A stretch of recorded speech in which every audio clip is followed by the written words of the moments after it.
ती आई पुन्हा आपल्याला भेटेल का न भेटेल माहित नाही, पण त्या मातेलाच, त्या मातेच्या पुण्यस्मरणा करता आपण हे नामचिंतन करतोय, ती त्या पवित्र मातेच्या स्मृतीस वंदन करणार.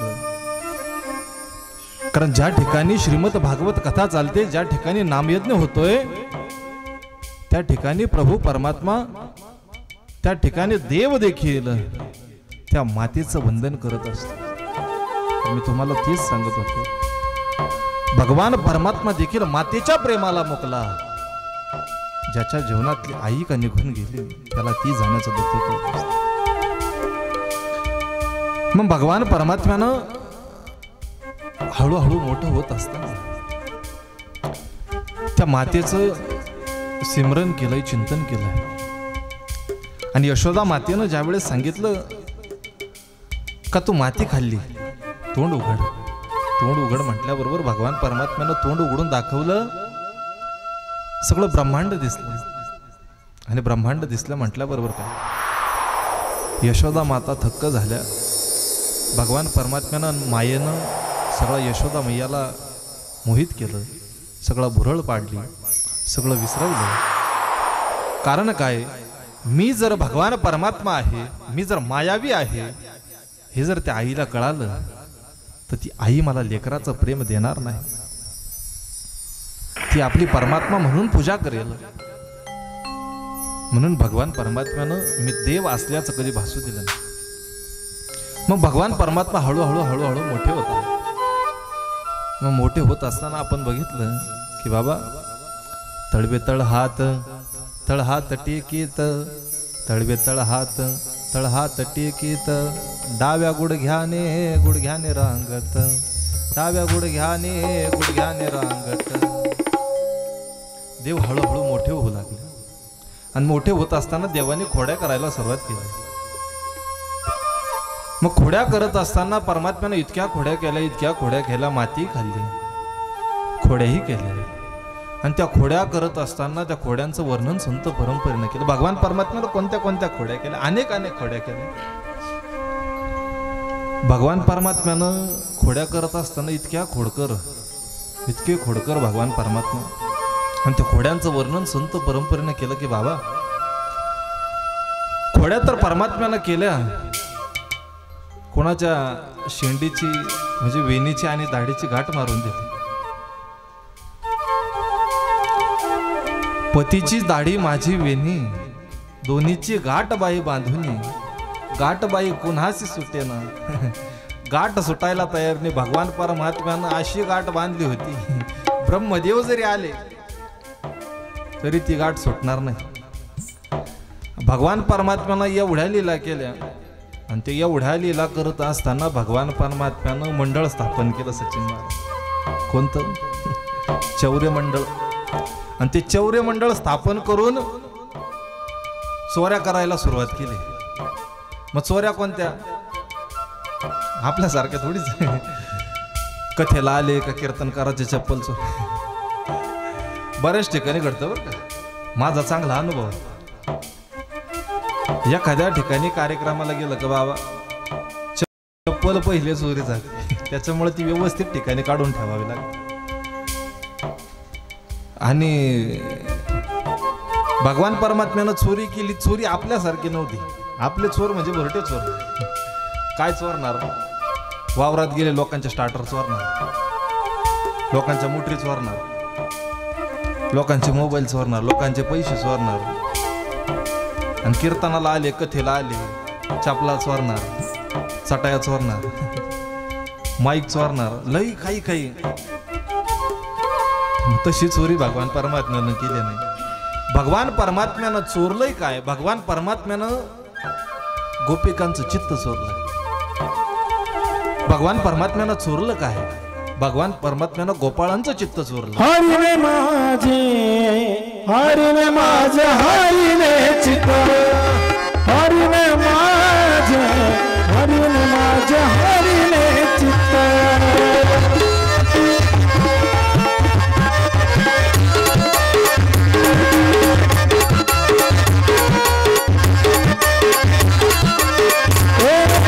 हरिने माझे,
गोपाल कृष्ण भगवान की जय।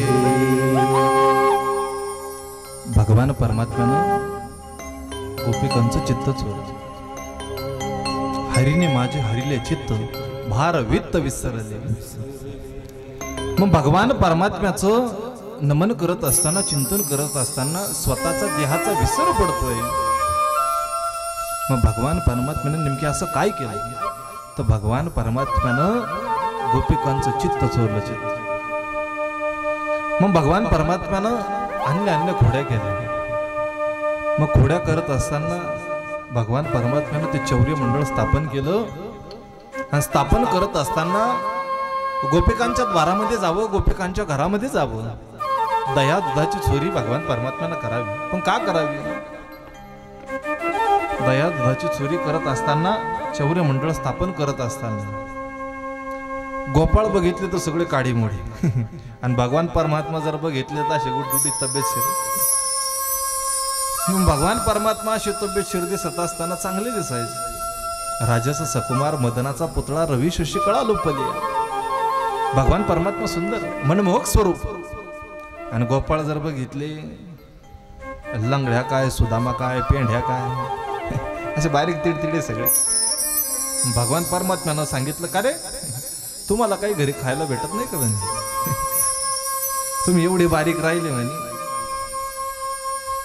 त्यानं सांगितलं, सुदाम्यानं, पेंध्यानं, लंगड्यानं, बोबड्यानं प्रत्येकानं देवाला सांगायला सुरुवात केली, देवा ऐक ना, आमच्या घरात सगळं आहे रे, दही आहे, दूध आहे, तूप आहे, लोणी आहे, पण ते आम्हाला काय खायला भेटत नाही। आम्हाला फक्त एकच गोष्ट भेटते म्हणजे काय? आम्हाला फक्त उरलेलं ताक भेटतं म्हणजे। घुसळण करून लोणी काढून घेतात म्हणे, तूप काढून घेतात, आणि आम्हाला काय भेटतं म्हणे? उरलेलं ताक म्हणजे उरलेलं पाणी। मग भगवान परमात्म्यानं विचार केला की बाबा, अरे यांना जर खायला भेटत नसेल, घरामध्ये सगळं असताना आपल्या पोटच्या लेकराला खायला नाही, कसं होत असेल म्हणजे यांचं. मग भगवान परमात्म्यानं आपल्या मित्रांसाठी चोरी करायला सुरुवात केली. मग चोरी करायला सुरुवात केली म्हटल्याबरोबर चौर्य मंडळ स्थापन केलं. मग चौर्य मंडळ स्थापन करत असताना वस्तू पाहिजे. आजही आपण जर बघितलं बऱ्याचशा व्हिडिओमध्ये, बऱ्याचशा CCTVच्या फुटेजमध्ये आपण जर बघितलं, चोरी करायला चोरी येताना हत्यारं घेऊन येतात. काय म्हणतात? कटवणी, टामी, तलवार, कोयते, चाकू, पिस्तॉल, अनेक हत्यारं घेऊन येतात. चोरी करायची असलं, दरोडा टाकायचा असलं, पण त्यांना चोरी करायची ना दया दुधाची. मग दया दुधाची चोरी करायची म्हटल्याबरोबर मग काहीतरी साधनं पाहिजे ना. मग साधनं गोळा करायला सुरुवात केली. काय कृष्णानं सांगितलं, पेंदे एक काम कर, साळलेली माती घेऊन ये. बोबड्याला सांगितलं, तू एक काम कर, तू सराट्याचे काटे घेऊन ये. अनेक वस्तू गोळा करायला लावल्या आणि वस्तू गोळा करून भगवान परमात्म्याकडे त्या आणल्या. आणि आणल्याबरोबर भगवान परमात्म्या समोर त्या सगळ्या वस्तू ठेवल्या. देवा बघ, आम्ही सगळ्या वस्तू घेऊन आलोय. मग वस्तू घेऊन आलोय म्हटल्याबरोबर आता काय करावं? पण या वस्तू तू आम्हाला कशासाठी आणायला सांगितलं ते सांग. अरे सांगतो बाबा, थांबा, गडबड करू नका म्हणे, गदारोळ करू नका, सांगतो म्हणे तुम्हाला कशासाठी आणली. चाळलेली माती अशासाठी आणली, चाळलेली रीती अशासाठी आणली, जर कधी आपण चोरी करायला गेलो आणि ती जर आपल्याला पकडण्यासाठी जर आली तर काय करायचं म्हणे,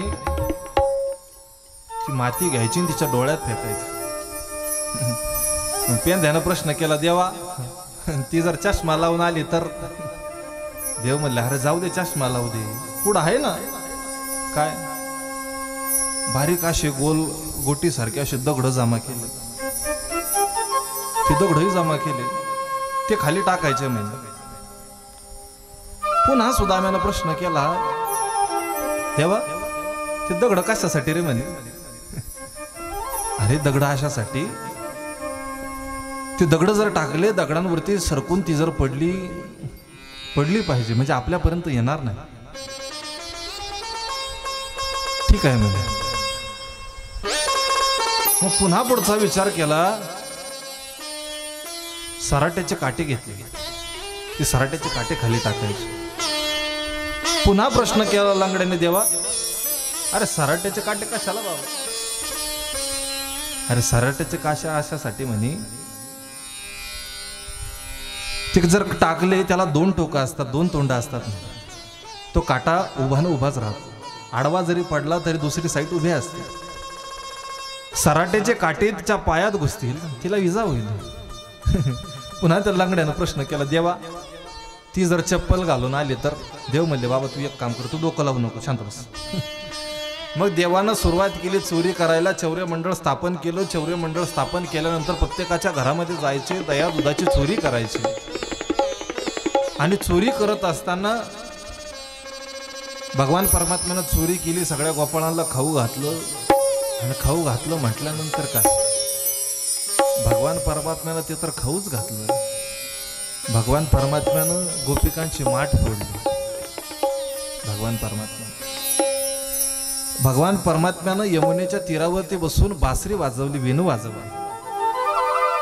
मग वेणू वाजवत असताना परमात्म्यानं अत्यंत प्रिय मनानं यमुनेच्या तीरावरती भालेराव महाराज बसून वेणू वाजवला यमुनेच्या तीरावरती. आणि त्याचं वर्णन बऱ्याचशा ठिकाणी केलं जातं की बाबा यमुनेच्या तीरावरती बसून देवानं बासरी वाजवली. यमुनेच्या तीरी खाली पाहिला हरी, कान्हा वाजवी तो बासरी, कान्हा वाजवी बासरी, कान्हा वाजवी बासरी, कान्हा वाजवी बासरी, कान्हा वाजवी बासरी.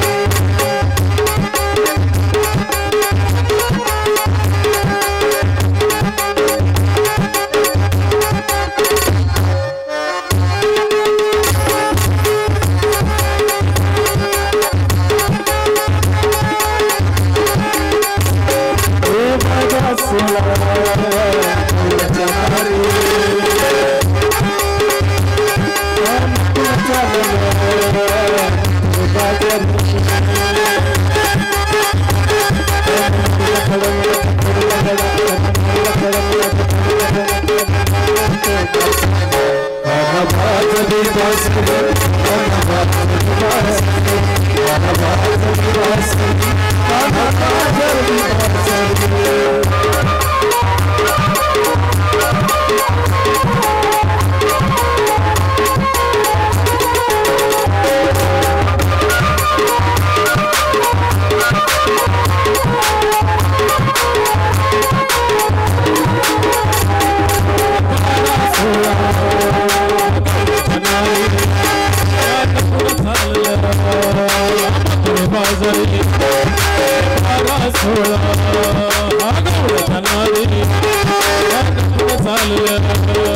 नाचायचं आहे। मैं तुम्हाला रोज सांगते, प्रभु के मस्ती में मस्त रहना चाहिए, प्रभु के भजन में आदमी ने मस्त रहना चाहिए। अगर प्रभु के मस्ती में मस्त रहोगे तो भगवान के दर पे आपका नाम रहेगा। इसलिए सभी लोग हाथ उठा के प्रभु का सिमरन करेंगे। गाओ सचिन भैया।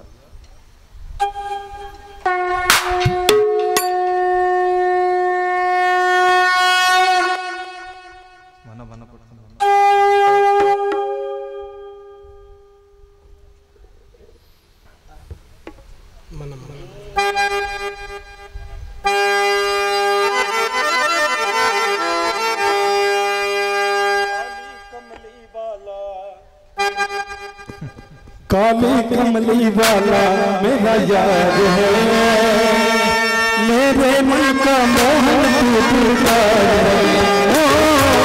काली कमली वाला मेरा यार है।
वाला मेरा प्यारा तुझे मैं कहाँ छुपा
पुंडलिक वरदहरि विठ्ठल श्री ज्ञानदेव तुकाराम पंढरीनाथ भगवान की जय माऊली ज्ञानेश्वर महाराज की जय जगद्गुरु तुकाराम महाराज की जय बसा बसा बसा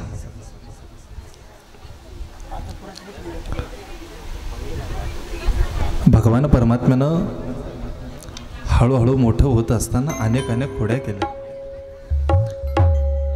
गोपिकांची माठ फोडली,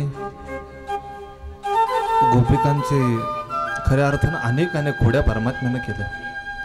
पण खोड्या करत असताना परमात्म्यानं ज्या खोड्या केल्या त्या केवळ आणि केवळ हिताच्या होत्या. आपल्या मित्रांना काहीतरी चांगलं खायला भेटावं, दही भेटावं, दूध भेटावं, तूप भेटावं, लोणी भेटावं, याच्यासाठी परमात्म्यानं अहोरात्र प्रयत्न केले. जो मित्राला पडत्या काळात साथ देतो तो खरा मित्र असतो. आज बरेचसे कविता गाजल्या जातात की मित्र बनव्यामध्ये गारव्यासारखा. मग मित्र खऱ्या अर्थानं दुःखामध्ये साथ देणारा मित्र असावा.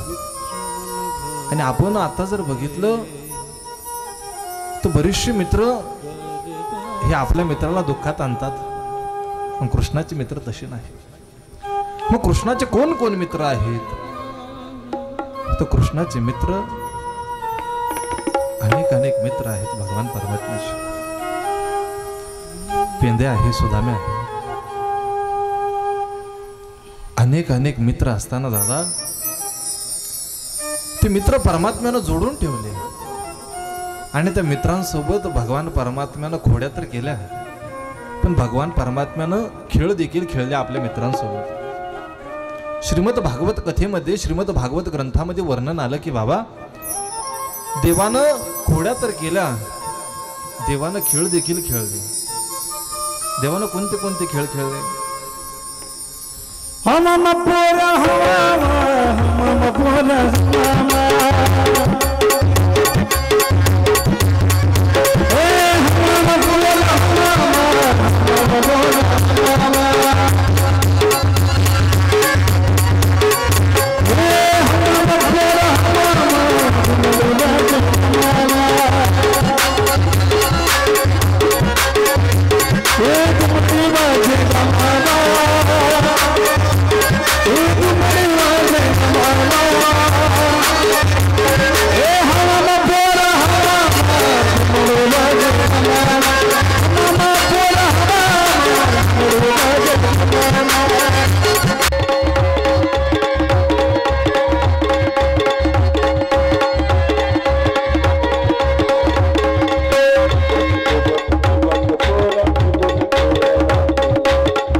भगवान परमात्म्यानं अनेक अनेक खेळ खेळले.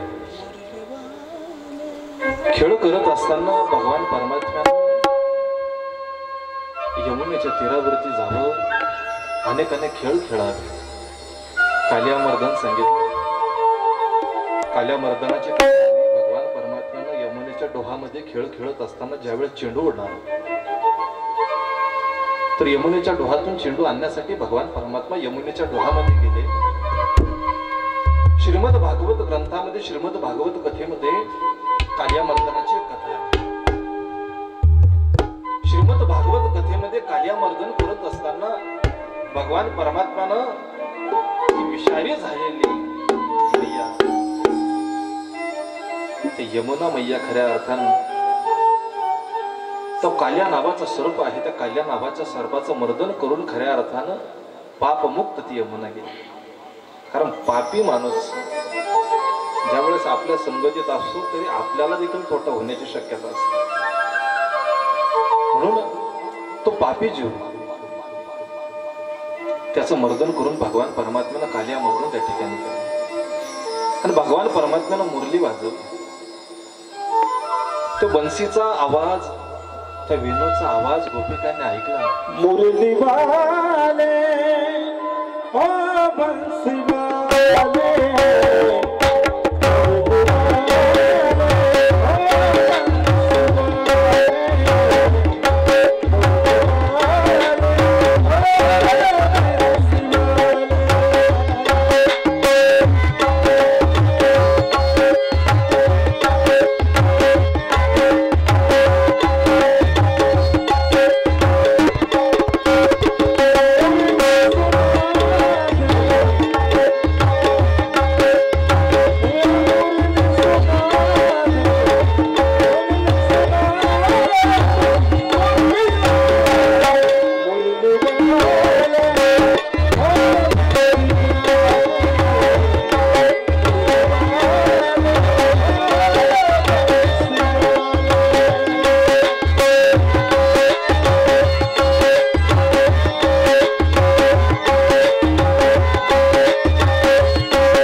खोड्या केल्या, अनेक अनेक चोऱ्या केल्या, गवळणी गाराने करायला लागल्या. त्याचं विस्ताराचं चिंतन आपण उद्या बघणार आहोत. आता आपल्याला पुढच्या कथेकडे निघायचं आहे. ती कोणती? आपण ज्या गोष्टीसाठी आज इथं आलो, कशाला आलो आपण? लग्नाला. कशाला आलो? लग्नाला. रुक्मिणी स्वयंवराची कथेकडे आपल्याला पुढे जायचं आहे. पण जात असताना ज्यावेळेस खोड्या भगवान परमात्म्याच्या वाढल्या, गोपिका घराने करायला लागल्या, यशोदा मैयाकडे गेल्या. यशोदेला सांगितलं, यशोदे तुझ्या कृष्णाला समजावून सांग, खोड्या करतोय, त्रास देतोय आम्हाला. यशोदे कृष्णाला सांगावी, गोकुळी राहावी की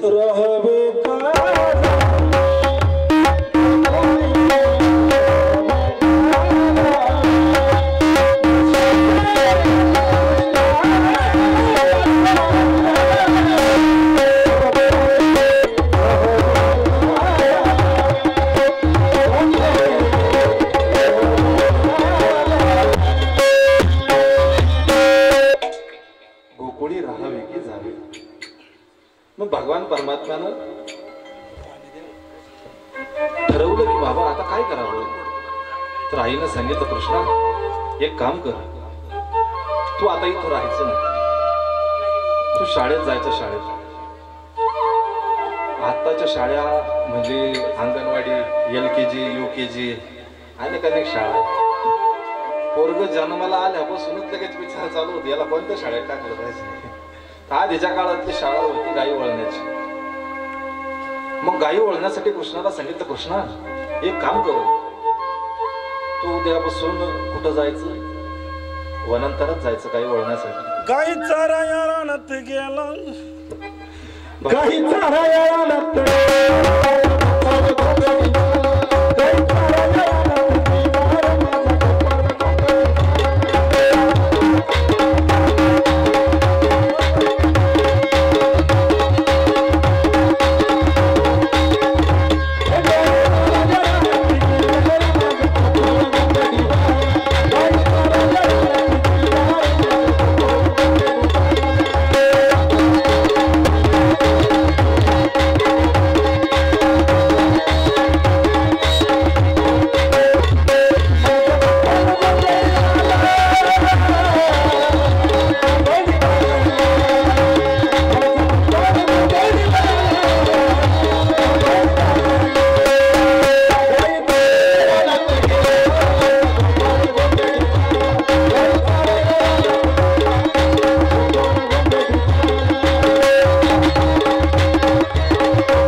परमात्मा मोठे झाल्यानंतर अक्रूरजी त्यांना नेण्यासाठी आले. अन्य अन्य कथा त्याच्यात अक्रूराची कथा सांगितली, अनेक अनेक कथा वर्णन केलं. पण कथा वर्णन करत असताना त्याच्यामध्ये कथा आली की रुक्मिणी स्वयंवर. आणि ज्या वेळेस राजा परीक्षित कथा श्रवण करत असताना त्यांच्या मनामध्ये इच्छा आली की रुक्मिणी स्वयंवराची कथा त्यांना ऐकायची. सूतजी महाराज सांगतात की बाबा आता मी तुम्हाला रुक्मिणी स्वयंवराची कथा सांगतो. मग सूतजी महाराजांनी रुक्मिणी स्वयंवराची कथा सांगायला सुरुवात केली. विदर्भ देशीचा राजा भीष्मक, त्या भीष्मक राजाला 5 पुत्र, त्याच्यात एक कन्या होती, ती म्हणजे रुक्मिणी आणि त्यांचा मुलगा रुक्म. त्या रुक्मानं ठरवलं आपल्या बहिणीचा जो काही विवाह आहे, आपल्या बहिणीचा विवाह करायचा तो शशुपाला सोबत. ज्या वेळेस कंसाचा वध भगवान परमात्म्यानं केला, भगवान परमात्म्यानं त्या कंसाचा वध केल्यानंतर विदर्भ देशीचा राजा भीष्मकानं बघितलं की बाबा अरे हा सामर्थ्यवान राजा आहे, बलवान राजा आहे, शक्तिशाली राजा आहे. अशा राजाला जर आपली कन्या दिली अशा राजाला जर आपली मुलगी दिली तर तिचा संसार सफल होईल. आजी संसार सफल झाला गे माय. मग संसार जर तिचा सफल होईल इच्छा केली मनामध्ये. आणि रुक्मिणीला देखील वाटत होतं का भगवान श्रीकृष्णांसोबत आपला विवाह व्हावा. मग विवाह होत असताना विचार केलाय मनामध्ये. पण रुक्माने ठरवलं आपल्या बहिणीचा विवाह हा शिशुपाला सोबत करायचा. राजा भीष्मकानं ठरवलं आपल्या कन्याचा जो काही विवाह द्वारकाधीश भगवान श्रीकृष्ण यांच्या सोबत करायचा ठरवलाय. पण ठरवल्याबरोबर ऐकायला तयार नाही रुक्मा. शिशुपाला सोबतच लग्न लावणार असं ठरवलं. मग रुक्मिणीनं मनात विचार केला. पत्र लिहिलं, पत्र पाठवलंय भगवान श्रीकृष्णांकडे आणि पत्रामध्ये ठिकाण लिहिलं, सगळ्या गोष्टी त्यामध्ये लिहिल्या आणि सांगितलं जर तुम्ही माझ्यासोबत विवाह केला नाही, मला जर या तिथीला या तारखेला जर नेण्यासाठी आले नाही, त्या दिवशी शिशुपालाचा माझा विवाह आहे, त्या दिवशी जर तुम्ही मला नेण्यासाठी जर आले नाही तर माझा देह त्याग करेल, हे रुक्मिणीने सांगितलं त्या पत्रामध्ये. आणि पत्र ज्यावेळेस भगवान परमात्म्याकडे पोहोचलं आणि भगवान परमात्म्याकडे ते पत्र पोहोचल्यानंतर भगवान परमात्म्यानं ते पत्र वाचलं. त्याच तिथीला त्याच वेळेला भगवान परमात्मा त्या ठिकाणी आले आणि भगवान परमात्मा आल्याबरोबर सगळ्या गर्दीतून जसा एखाद्या सिंहानं आपला वाटा उचलून न्यावा, शिकारीचा वाटा एखाद्या सिंहानं उचलून न्यावा, तसे भगवान परमात्मा आले आनंदानं. रथ घेऊन भगवान परमात्मा आले आणि रुक्मिणीला सगळ्या गर्दीतून घेऊन गेले. सचिन महाराज, सगळ्या गर्दीतून भगवान परमात्मा रुक्मिणीला नेताय, सगळे लोक बघताय. आणि सगळे लोक बघत असताना शिशुपालानं बघितलं, सगळं सैन्य पाठवलं आणि सगळं सैन्य पाठवलं म्हटल्याबरोबर अरे पकडा, कृष्ण घेऊन चाललाय. पण कृष्णाच्या मनाला, जे काही कृष्णाच्या रूपाला सगळे जण मोहित झाले आणि मोहित झाल्याबरोबर त्या भगवान परमात्म्याकडे सगळे बघत राहिले आणि भगवान परमात्मा यायला लागले. आपणही त्या परमात्म्याचं स्वागत करू. भगवान परमात्मा द्वारकेमध्ये यायला सुरुवात झाली.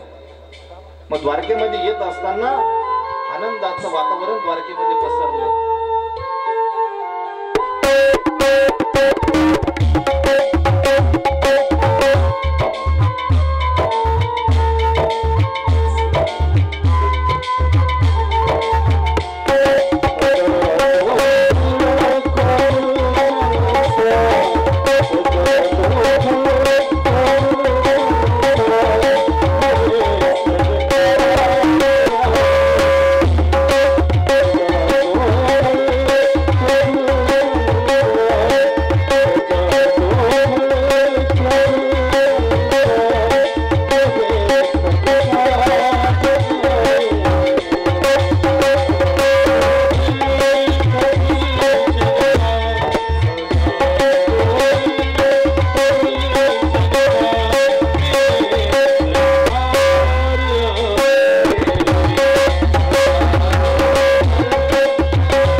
घटिका जवळ येऊ लागली ती लग्न घटिका.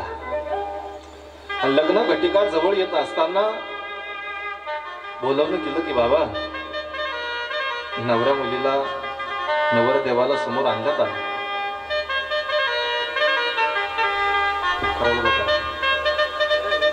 मग भगवान परमात्म्याचं विवाहाची घटना जवळ येऊ लागली.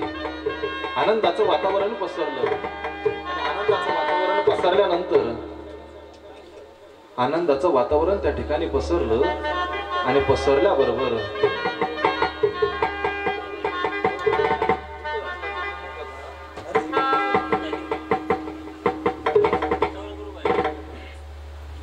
भगवान परमात्म्याला चौरंगावरती उभं करा आणि आई साहेब रुक्मिणीला पाटावरती उभं करा.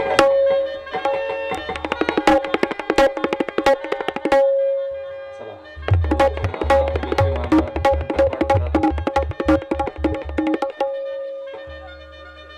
नवरदेवाचे मामा नवरदेवाच्या पाठीमागे उभे राहतात. नवरीचे मामा नवरीच्या पाठीमागे उभे राहतात. घटिका जवळ आली ती लग्नाची. लग्न घटिका जवळ येऊ लागली आणि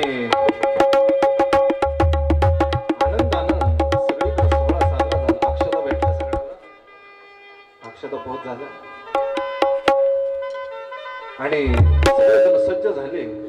भगवान परमात्मा द्वारकेत आले. लग्नाची तयारी झाली. बाहुल्यावरती उभे राहिले आणि ब्राह्मण देवता सर्वांच्या साक्षीनं देव ब्राह्मणांच्या साक्षीनं कारण त्यावेळेसही बाकीचे देवादेव त्या ठिकाणी उपस्थित होते आणि मंगलाष्टका सुरुवात केल्या ब्राह्मण देवतेच्या मुखातून.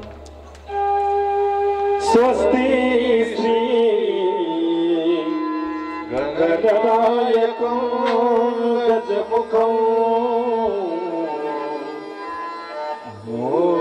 मोरेश्वरं सिद्धिदं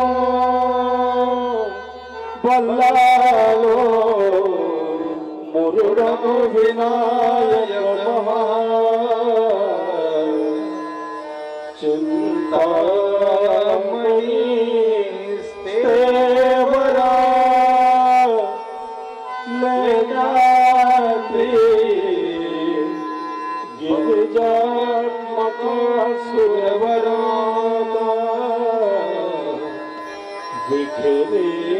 विघ्नेश्वरं ओझनं ग्रामेराजन स्थगितम गणपती कुर्यात् सदा मंगलं शुभं शुभलग्न सावधान गंगा सिंधु सरस्वती च यमुना गोदावरी नर्मदा कावेरी सरयू महेंद्रदया सोमवती वेदिका शिप्रावे प्रवती महासुर नदी गाता गया गंडकी पूर्णापुर जले समुद्र सरिता कुर्यात् सदा मंगलं शुभं शुभलग्न सावधान राजाभिमुखा रुक्मिणी सनयनी देखो निया चिंता करे ही कन्या सगुन गुणातर पवना कवनासी ना दे जे आता ये कविचार श्री कृष्ण नवरा तासी समरपू मने खमा पुत्र वडिला वडील त्यास पुसणे कोरयाच मंगल शुभम भवतु शुभमंगल सावधान सावधान सावधान तदेव लग्नं सुजिनं तदेव ताराबलं चन्द्रबलं तदेव विद्याबलं दैव बलं तदेव लक्ष्मीपते मनसा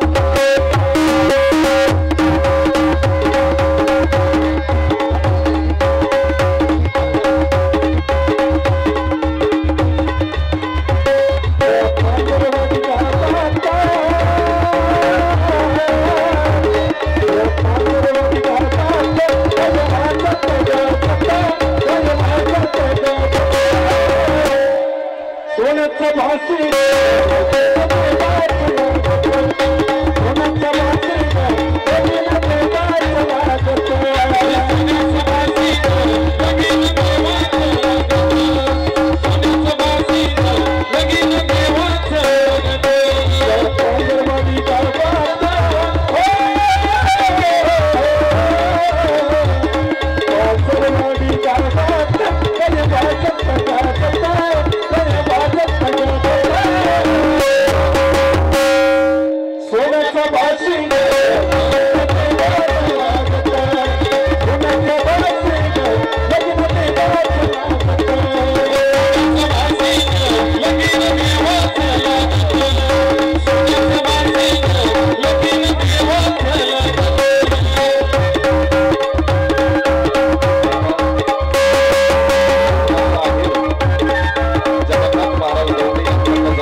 बासीत लगीन देवाचं लागत सोन्याचं बासीत लगीन देवाचं लागत सोन्याचं बासीत लगीन देवाचं लागत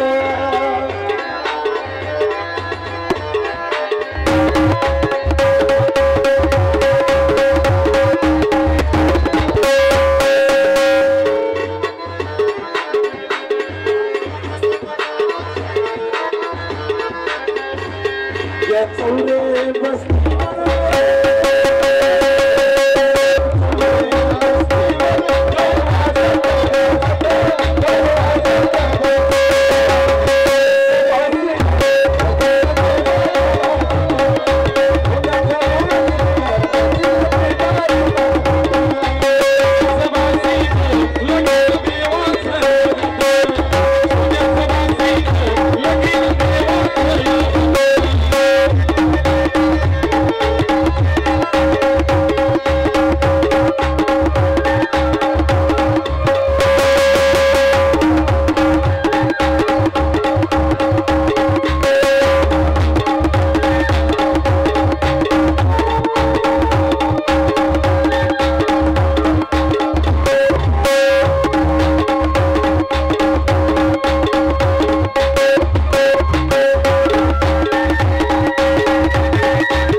तुम्ही देखील या भजनाचा आनंद घ्यायचा आहे. आपण देवाच्या लग्नाला आलो, डीजे पुढे आपण सगळेच जण नाचतो, पण परमात्म्याच्या लग्नामध्ये नाचायला कशाची आली लाज. म्हणून प्रत्येक पुरुष वर्गाला विनंती आहे, सगळ्यांनी हात वर करून नाचायचं आहे, या भजनाचा आनंद घ्यायचा आहे. समजा बितारा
समजाविता राहिना बाळ समजाविता राहिना समजाविता राहिना बाळ समजाविता राहिना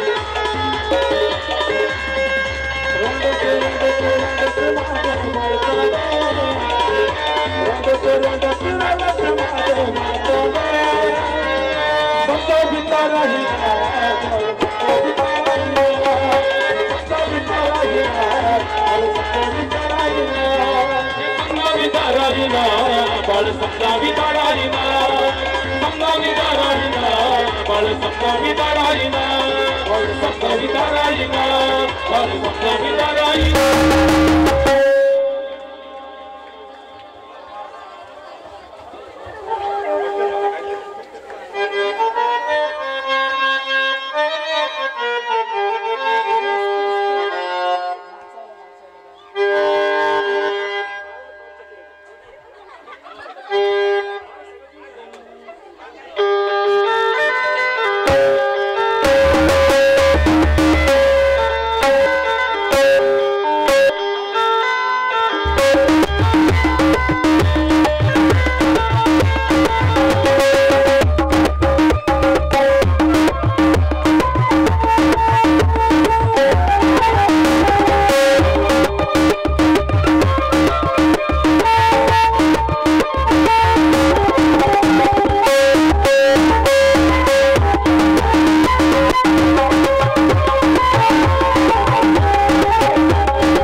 तुझ्यान माझ्या भेटीसाठी सागर कुठे हरवला तुझ्यान माझ्या भेटीसाठी सागर कुठे हरवला काना रे भेट दे ना मला काना रे भेट दे ना मला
काना रे भेट दे ना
बोले ज्ञानेश्वर महाराज की जय. बसा.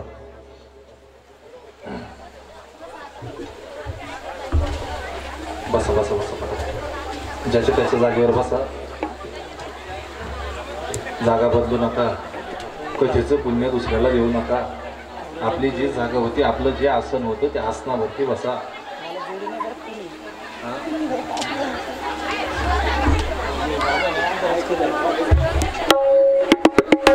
भगवान परमात्म्याचं नाद गाण्यासाठी आपण या ठिकाणी सर्वजण या ठिकाणी उपस्थित आहोत. आणि भगवान परमात्म्याचा विवाह आनंदानं त्या ठिकाणी संपन्न झाला. सगळीकडे आनंदाचं वातावरण पसरलं. वातावरण पसरल्याबरोबर दिवसामागून दिवस उलटल्या जायला लागले. आणि भगवान परमात्म्याचं अलौकिक अनन्य साधारण महती द्वारकाधीश श्री गोपाल कृष्ण परमात्म्याला जीवन जगत असताना आपल्या मित्रांचीही तेवढीच मदत केली. व पुन्हा कुणाची मदत केली तर अनेक जणांची. जर आपण चांगला विचार केला तर भगवान परमात्म्यानं ज्या वेळेस सुदामदेव सुदामा ब्राह्मण सुदामा ब्राह्मणाच्या पत्नीनं सांगायला सुरुवात केली, देवा मालक, द्वारकाधीश असणारा तुमचा मित्र भगवान श्रीकृष्ण, मग भगवान श्रीकृष्ण जर तुमचे एवढे प्रिय मित्र असतील, एवढे जवळचे जर मित्र असतील, मग प्रिय असणारे भगवान परमात्मा त्या देवाकडे जर तुम्ही गेले, त्या परमात्म्याकडे जर तुम्ही गेले तर देव नक्कीच तुम्हाला काहीतरी देईल. 18 विश्व दारिद्र्य आपल्याला भोगावं लागतंय, निराश झाले. ज्या परमात्म्याची सेवा केली, कुठल्याच प्रकारच्या फळाची अपेक्षा न करता ज्या देवाची मी सेवा केली त्या देवाकडे मी मागू कसं? मला एक सांगा, सुदामा गरीब होते पण गरिबीची लाज सुदाम्यानं कधी बाळगली नाही. आणि भगवान श्रीकृष्ण ऐश्वर संपन्न राजा, ऐश्वर संपन्न देव, द्वारकाधीश म्हणून ज्यांना ओळखलं जातं असे परमात्मा. आणि अशा परमात्म्याकडे गेल्यानंतर तो देव देईलच, पण सुदामा ब्राह्मण संकोच करायला लागले. घरात काही नाही, अन्नाचा कण नाही. आणि अन्नाचा कण नसताना सुशीलेने म्हणजे सुदामांच्या पत्नीने सांगितलं, देवा तुम्हाला तुमच्या परमात्म्याकडे जावं लागेल, त्या देवाकडे जावं लागेल. देवाकडे जावं लागेल म्हटल्यानंतर निराश झाले. आता काय करावं? देवाकडे मी मागू शकत नाही. आणि कोणत्या तोंडानं देवाकडे जायचं, कोणत्या तोंडानं देवाकडे मागायचं? अहो रात्र ज्या देवाचं भजन केलं, अहो रात्र ज्या परमात्म्याची सेवा केली, त्या देवाकडे जाऊन मागायचं. मग भजनाचा तो मोबदला केला, मला मोबदला नकोय. मग सुशीलेने सांगितलं, देवा तुम्हाला जर त्यांच्याकडून काही पाहिजे नसेल, अपेक्षा नसेल तर ठीक आहे, पण त्यांच्या भेटीला तरी जा. मग भेटीला जा म्हटल्यानंतर सुदामा ब्राह्मण निघाले. गुडघ्यापर्यंत धोतर आहे, पाठीवरती गमछा आहे, पण जायचंय काय? सोबत काहीतरी पाहिजे ना. देव मागेल काहीतरी खायला. मग देव काहीतरी खायला मागेल. सुशीलेने मागून आणलेले पोहे त्या पोह्यांची गुरसुंडी केली आणि सुदामा ब्राह्मण निघाले. आणि सुदामा ब्राह्मण निघाले भजन करत करत करत, श्रीकृष्ण गोविंद हरे मुरारी हे नाथ नारायण वासुदेवा, श्रीकृष्ण गोविंद हरे मुरारी हे नाथ नारायण वासुदेवा. मुखामध्ये परमात्म्याचं भजन आहे. भजन करत करत करत करत करत करत पुढं पुढं निघाले. पण पुढं पुढं जात असताना पायी प्रवास, पायात चप्पल नाही, काटे टोचायचे, त्रास व्हायचा, वेदना व्हायची, पण नाही दिलं लक्ष. केवळ आणि केवळ प्रभू परमात्म्याच्या नामाचं चिंतन केलं आणि पोहोचले भगवान परमात्म्याच्या नगरीमध्ये. आणि नगरीमध्ये पोहोचल्यानंतर उभे राहिले द्वारावरती. द्वारपालाने अडवलं, थांब, कुठं चाललाय तू? मग कुठं चाललाय म्हटल्यानंतर, अरे तू तर ब्राह्मण दिसतोय. मग ब्राह्मण दिसतोय म्हटल्यानंतर काय? त्याला सांगितलं, अरे मी देवाचा मित्र आहे. त्या देवाला जाऊन सांगा. देवाला जाऊन सांगा म्हटल्यानंतर वर्णन केलं जातं की बाबा विनंती करू लागला, विनवणी करू लागला. आणि देवाचा मित्र आहे म्हटल्याबरोबर त्यांनी थोडासा आदर द्यायला सुरुवात केली. जर हा खरंच देवाचा जर मित्र असेल आणि आपण जर याचा अवमान केला, अपमान केला तर भगवान परमात्मा आपल्यावरती रागवतील. हा द्वारकेतला दिसत नाही, ज्या अर्थी द्वारकेतला दिसत नाही, ज्या अर्थी याचा अवतार असा आहे, फाटलेलं धोतर आहे गुडघ्यापर्यंत, त्या अर्थी नक्कीच परमात्म्याचा कोणीतरी मित्र असू शकेल असा विचार केला. मग द्वारावरती उभे राहिले. सांगा एकदा त्या देवाला जाऊन का तुमचा मित्र सुदामा तुमच्या भेटीला आलाय. अरे द्वारपाला नहीं आस कह दो के दर पे सुदामा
बसवले आणि सांगितले माझ्या मित्राच्या पाय धुण्यासाठी पाणी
सुदाम्याची सेवा केली आणि सुदाम्याची सेवा करत असताना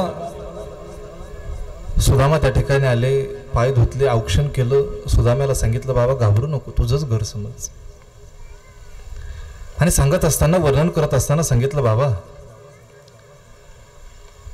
आलाय तू भेट. प्रेमानं सुदामजी त्या ठिकाणी राहिले आणि राहिल्यानंतर ज्या वेळेस निघालेले असताना निघायचं पण भगवान परमात्म्यानं भेटीसाठी आल्यानंतर काहीशा गोष्टी मागितल्या. तू ज्या अर्थी मला भेटण्यासाठी आलाय, भगवान परमात्म्याला सगळं कळत होतं सुदामदेव कशासाठी आले. पण सुदामानं ठरवलं आपण भगवान परमात्म्याकडे जरी गेलो तरी मागायचं नाही. पण तो देव होता, चतुरा तो शिरोमणी गुण लावण्याची खाणी. मग भगवान परमात्म्यानं ठरवलं याला आपण काहीतरी दिलं पाहिजे. न सांगता तुम्हा कळू येते अंतर. मग भगवान परमात्म्याला न सांगता गोष्टी कळत असतात. मग भगवान परमात्म्याला ते समजलं. भगवान परमात्म्यानं त्याला सगळं दान देऊन टाकलं आणि दान दिल्यानंतर सुदामदेव निघाले. केवळ आणि केवळ फक्त मुठभर पोहे सुदामदेवने मुठभर पोहे भगवान परमात्म्याला दिले आणि त्या मुठभर पोह्याच्या बदल्यात भगवान परमात्म्यानं त्याला कोट्यावधीचा ऐवज दिला, सोन्याचे महल दिले. विचार करा, तो भगवान परमात्मा असाच असतो. म्हणून ज्यावेळेस माणसावरती गरिबी येईल गरिबीची लाज माणसाला बाळगायची नाही आणि माणसाला श्रीमंतीचा अहंकार बाळगायचा नाही. गरिबीची लाज न बाळगता माणसानं आपलं जीवन जगावं आणि श्रीमंतीचा माज न बाळगता माणसानं जगावं. एक सांगू, वादळात सापडलेली नाव आणि अहंकारात असलेला माणूस एक ना एक दिवस बुडाल्याशिवाय राहत नाही. म्हणून जिंदगी एक किनारे का दर है, एक न एक दिन बदलना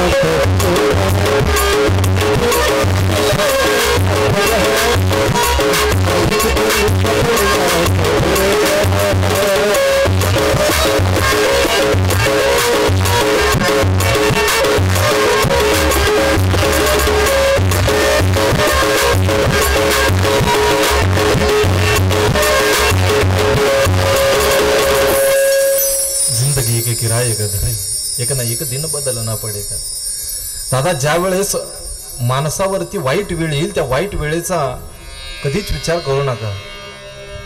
एकच विचार करायचा, यह भी दिन जाएंगे. ज्या अर्थी वाईट वेळ आहे, वाईट वेळ जास्त काळ राहू शकत नाही, तसं आनंदाचे दिवसही जास्त काळ राहू शकत नाही. ज्या अर्थी आनंद माणसाच्या आयुष्यामध्ये येतो, आनंदानंतर माणसाच्या जीवनात दुःखही येतं. दुःखानंतर आनंद आहे आणि आनंदानंतर दुःख आहे. सुख के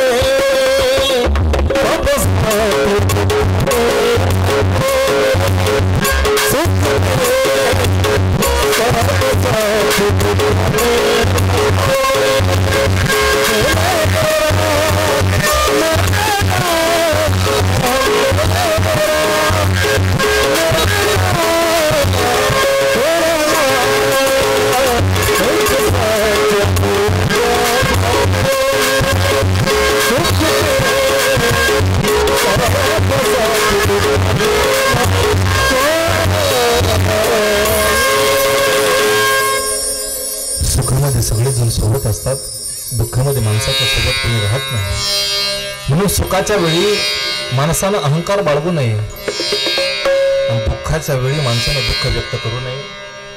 कारण एक ना एक दिवस दुःखही जाणार आहे आणि एक ना एक दिवस सुखही जाणार आहे. मग सगळ्या जर गोष्टी जाणार आहे, माणूसही जाणार आहे. आएगा सो जाएगा राजा रंक फकीर, इथे कोणीच येणार नाही. मग प्रत्येक जण जर जाणार आहे, माणसानं अहंकार बाळगू नये. अहंकार विरहित माणसानं जीवन जगावं ही श्रीमद भागवत कथा तुम्हाला मला शिकवते. आणि श्रीमद भागवत कथा जर तुम्हाला मला तेच शिकवत असेल, श्रीमद भागवत कथा जर तुम्हा मला जीवन जगण्याची कला जर शिकवत असेल, श्रीमद भागवत कथा जर तुम्हाला मोक्ष प्राप्तीपर्यंत नेत असेल, तर अशा श्रीमद भागवत कथेचं श्रवण आपण केलं पाहिजे. आणि 3 दिवसामध्ये आपण श्रीमद भागवत कथेच्या जेवढं काही अवतीभोवती फिरता येईल तेवढा फिरण्याचा प्रयत्न केला. तर मी तुम्हाला सुरुवातीला बोलून गेलो का 3 दिवसामध्ये श्रीमद भागवत कथा पूर्ण होत नाही, पण तरी आपण पूर्ण करण्याचा प्रयत्न केला. म्हणून जाता जाता एवढं सांगणं असेल, गळ्यामध्ये पवित्र तुळशीची माळ धारण करा, माता पित्यांची सेवा करा, भगवान परमात्म्याच्या नामाचं चिंतन करा. नामचिंतन माणसाला मुक्ती आहे, नामचिंतन साधनेतून माणसाला मोक्ष आहे, श्रीमद भागवत माणसाला मोक्ष आहे. जसं राजा परीक्षिताला मोक्ष प्राप्त झालाय, श्रवणे श्रीपती जो तरीला भूपती, आणि 7 दिवसा मुक्ती झाली त्याची. 7 दिवसामध्ये राजा परीक्षिताची मुक्ती झाली. केवळ आणि केवळ श्रीमद भागवत कथा ऐकल्यानंतर सुसच्या पवित्र मातेला वंदन करत असताना आज ज्यांच्या प्रथम पुण्यस्मरणाच्या निमित्तानं हा त्रिदिनीय नामयज्ञ होतोय, त्याची आजची समारोपाची ही कथा परमपूजनीय परमादरणीय